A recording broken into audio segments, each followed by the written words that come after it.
Untuk kali pertama, Xiaomi ngeluncurin Redmi Note series lengkap di Indonesia. Kalau sebelumnya kayaknya cuma ada beberapa seri aja, sekarang ada 5 model yang diluncurin Xiaomi di Indonesia. Redmi Note 13 4G, 5G, kalian bisa lihat videonya di Zontek, Redmi Note 13 Pro 4G dan Pro 5G, sama yang terakhir nih, rajanya, Redmi Note 13 Pro Plus 5G. Banyak banget hal baru di smartphone ini, so kita bahas satu-satu.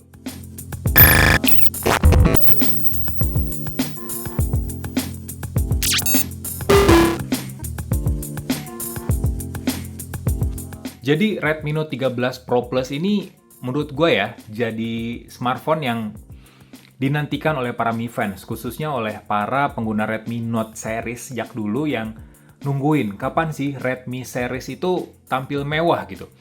Kayak bagian belakangnya aja.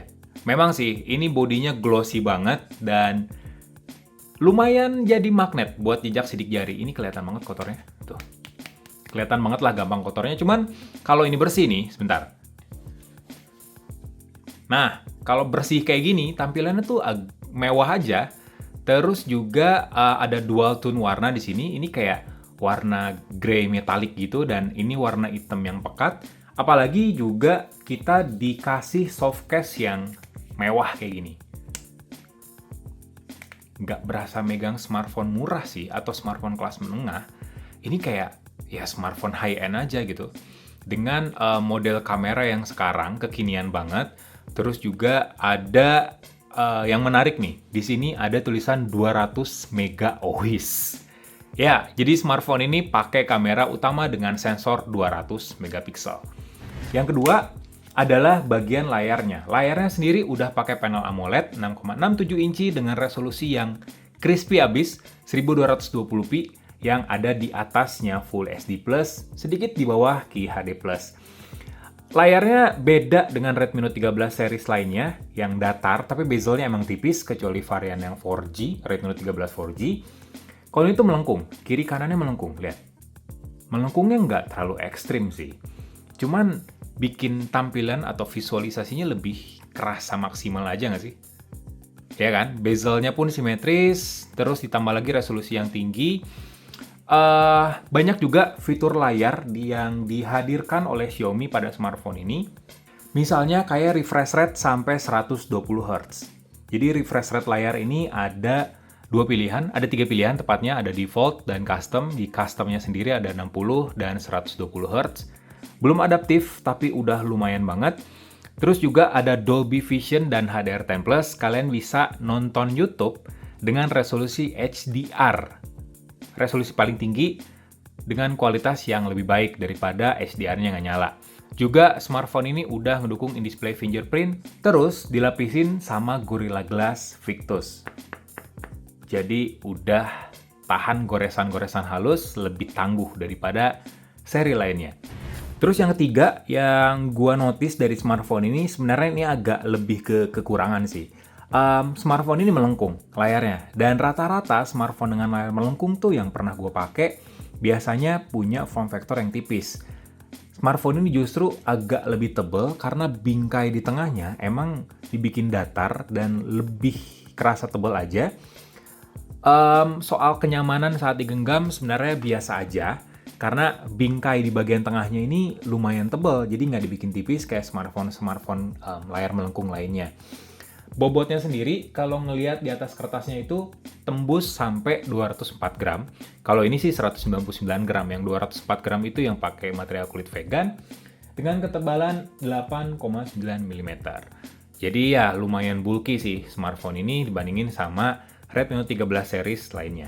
Kemudian kalau bahas soal dapur pacunya, jadi smartphone ini udah ditenagain sama prosesor yang baru Dimensity 7200 Ultra dengan prime core-nya, performance core-nya itu tembus 2,8 GHz.